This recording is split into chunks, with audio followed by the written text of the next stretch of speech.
If you need stability in exchange rate, you need to bring down your inflation.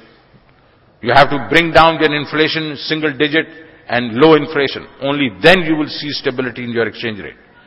Otherwise, it is artificial, it will overvalue your currency and destroy your industry. And that's what has happened. The 25 to 26% overvaluation of our currency for the last 3-4 years actually created this mayhem in our manufacturing. Then we just move on into the social safety net. What have we been doing as a government about, providing, a kind of assisting people who are poor? Yes, we said, they will actually, this problem is going to be tackled through the trickle-down effect of the growth in economy. So the poor guy who's waiting, who doesn't have food, who lives below the poverty line, has to wait for the trickle-down effect. Aren't we abdicating our responsibility as a government, as a nation? This time, no. We are going to have a directed program to address poverty. You know the Benazir Income Support Program. That's 1,000 rupees, not what is going to take away the poverty. Yes, it's subsistence. But clearly, by giving each household one person technical training and getting them jobs, health insurance, and employment. That is what will take. So it's a comprehensive plan which has been there. Social sector development, health, education. How much do we spend? It's amazing that we only spend a little over 2% of our GDP. Malaysia does 11%. Every other country in this region does at least 4 to 5 or 6%. So would we be able to, compete with the rest of the world by not spending money on education or healthcare? Which other country has developed, and on a fast track basis? And what you look at is this work in process, the people of this country, don't they deserve better? The same people, when they go overseas, they are the best engineers, doctors, bankers and whatever. We do not spend money on them.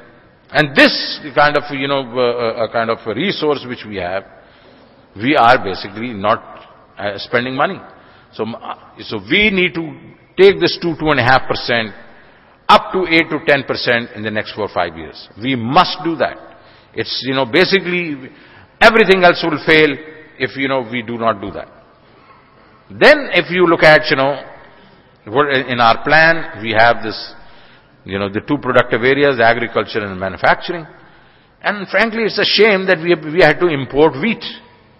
It's a shame today the sugar prices are, the way they are, because obviously we did not have too much of production.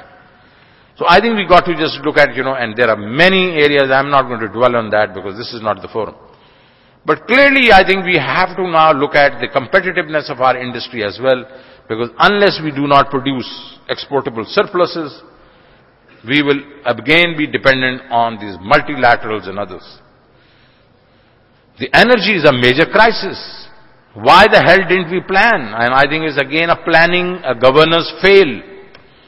If our planning commission was acting and frankly operative in the way it should have been, I think we wouldn't have seen this crisis. But this is water under the bridge. What are we doing now about it? Clearly an integrated energy plan. We have certain resources we are really not exploiting. 178 billion tons of coal is lying, there. 150 TCF of gas is underground. We have copper reserves and we have all sorts of other mineral resources we're not exploiting. But on the other hand, even with the power shortages, our optimal mix should be hydel, coal, wind and solar. And how far are we from this ideal mix? 1,000 miles apart.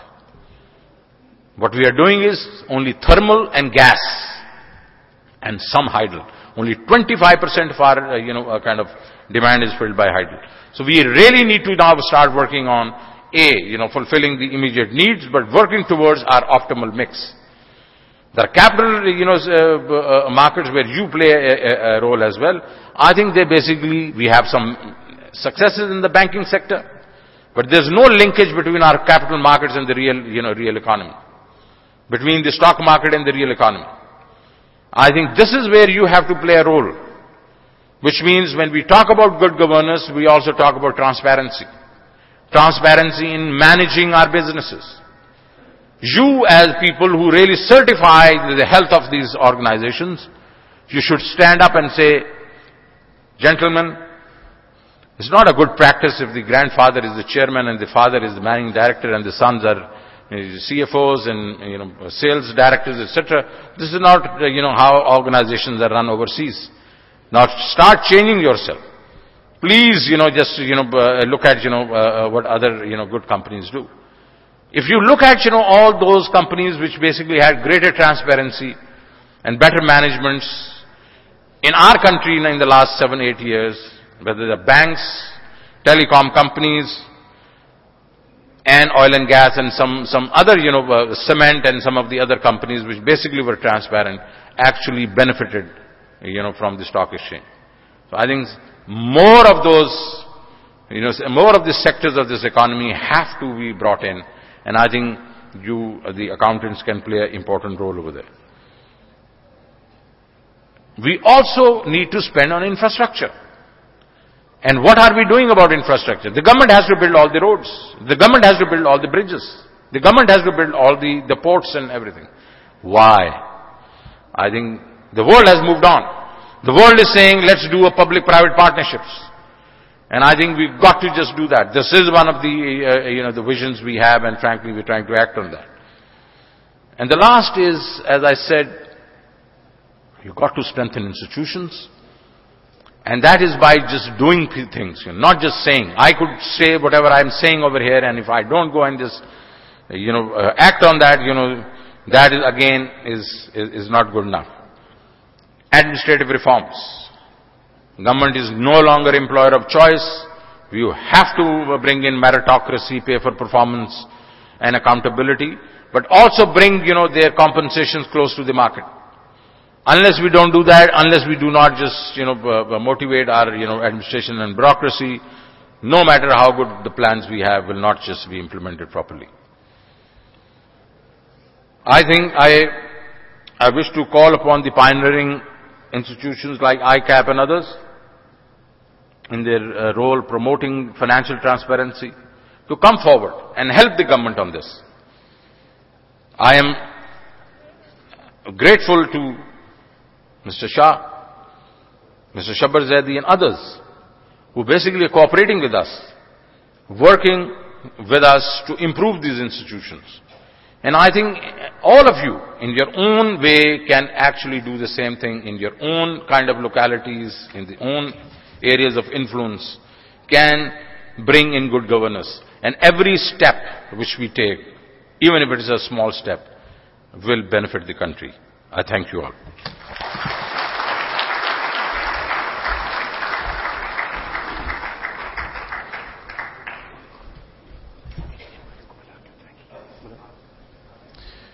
Thank you, Mr. Tareen. Now I will invite Mr. G.N. Venkataraman, President, Institute of Cost and Works Accountants of India, for his brief remarks.